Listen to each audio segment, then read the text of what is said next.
these days, at what age do you become a man? There is no ritual for a boy to step into the shoes of a man.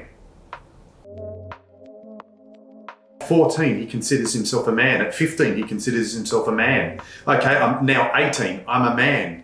A man isn't an age. You have a look at the more primal societies that there's very few left these days. They have to go through a ritual. Now, as silly as some of those may seem, there's some form of ceremony or act or something to do that. One of the things that this society is missing in a massive way, is you look at those old societies, right? And who looked after the kids? Right? So in a tribe situation, the kids would go to the elders. The elders would pass down their experience. That doesn't happen in this society.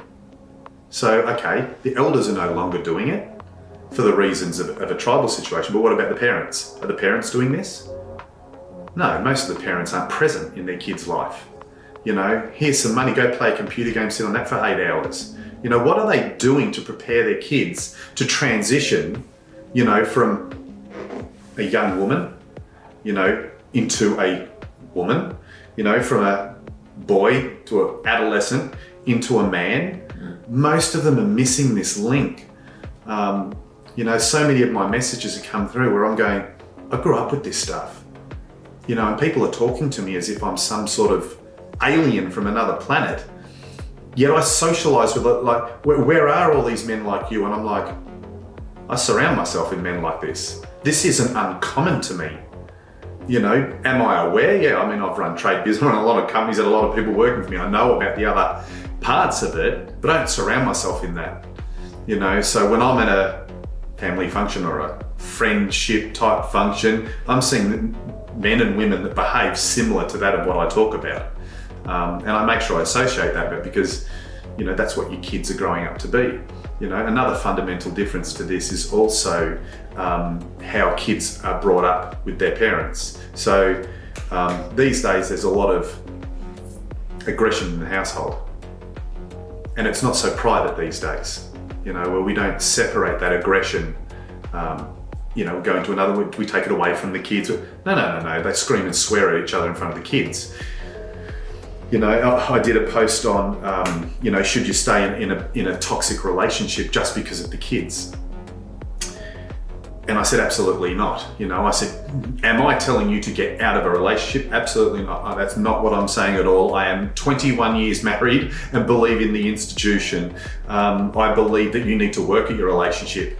However, if you're working at it from one side, it's lopsided, or both of you have checked out of the relationship and you're now living that, what are you teaching your kids? Because I don't give a shit what you think you're saying to them. You sit down and go, no, a man must love a woman and respect a woman, and a woman love a man and respect a man, and then you abuse each other. I'm going to tell you what the kid's going to learn. It's going to be abuse, and this is acceptable. All right, if you have a dominant woman in the house that's dominating a man, you are teaching both your daughter to dominate a man, and that's acceptable. To disrespect a man, and that's acceptable. To abuse a man, and that's acceptable. You're also teaching your son how to be treated as a man. How many men go, I've got to go talk to the boss. Like, really? Okay? And vice versa. If a male, and it's quite often worse in that environment because he quite often is much more abusive and aggressive.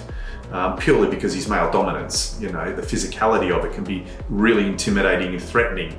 A woman might do the same thing, but the male, as a rule, there's always an exception to the rule, he might feel emotionally abused, but he's not going to feel physically abused as well as my wife could come out and abuse me every day of the week. At no point in time would I feel physically threatened, unless, I'd sleep like this. I might sleep like this.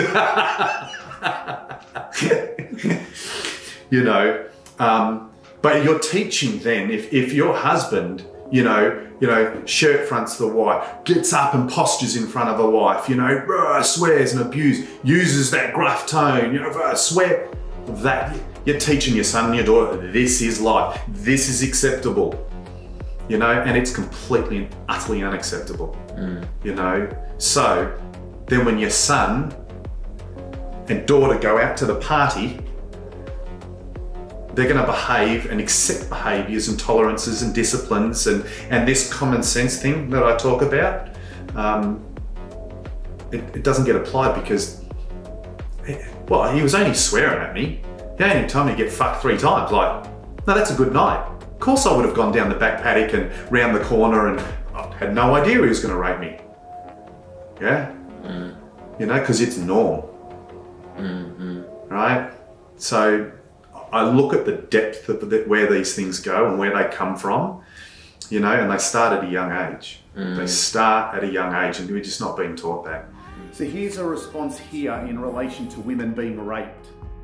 What if it's opposite day? So I said no means no. When a woman says no, or a man, it's no. And this idiot thinks it's funny to make a joke about it.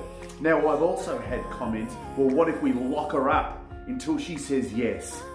This is the crap that is going on in society. This is not funny, guys. Making jokes about women being raped or men being raped, making jokes where these people then go into depression, kill themselves, and live lives of absolute trauma is not funny. We need to make a shift. This is unacceptable crap. And you would think this might be a comment from a child, but it's not. That's what makes it so sad. This is a very sick, sad individual. We've got to move away from this. No means no. Stay strong.